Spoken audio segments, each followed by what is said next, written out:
Welcome back to Hannity. So the Senate Majority Leader Mitch McConnell said that Judge Neil Gorsuch will be confirmed this week, but many Senate Democrats, they're vowing to block this from happening by any means necessary. Now, this could lead to a very bitter and unprecedented confirmation showdown, and that's tonight's mini monologue.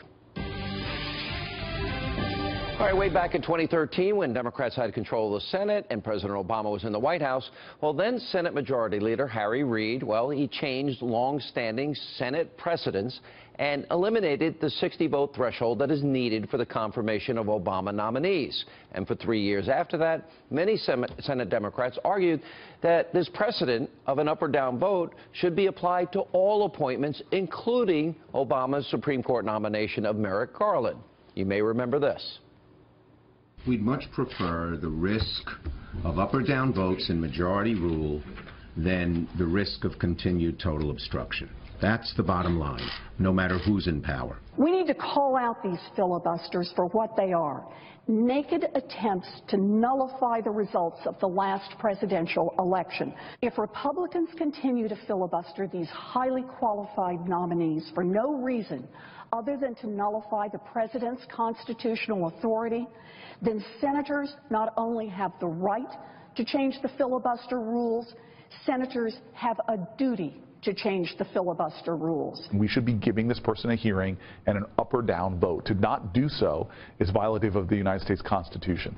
All right, now the tables are turned. Republicans are in control of the Senate and the White House, and while the confirmation of Judge Neil Gorsuch hangs in the balance, the hypocrisy of Senate Democrats is on full display. Listen to what Senate Minority Leader Chucky Schumer had to say just last month. I have concluded that I cannot support Judge Neil Gorsuch's nomination to the Supreme Court. His nomination will have a cloture vote.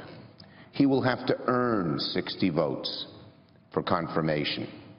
My vote will be no, and I urge my colleagues to do the same. To my Republican friends who think that if Judge Gorsuch fails to reach 60 votes, we ought to change the rules, I say if this nominee cannot earn 60 votes, a bar met by each of President Obama's nominees and George Bush's last two nominees, the answer isn't to change the rules, it's to change the nominee. Now, this obstruction comes on the heels of an impressive performance by Judge Gorsuch during the confirmation hearings where Democrats tried and failed to smear President Trump's Supreme Court pick. They didn't land a punch. Now, Senate Democrats are vowing to use, well, the last option of obstruction that's available, the filibuster. Now, currently, only 4 Democrats are promising to oppose the filibuster, and that means that such a filibuster is highly possible, and Republicans will be left with one option: to invoke the nuclear option or the constitutional option and extend Harry Reid's 50-vote threshold for the first time ever to a Supreme Court nominee. Joining us now.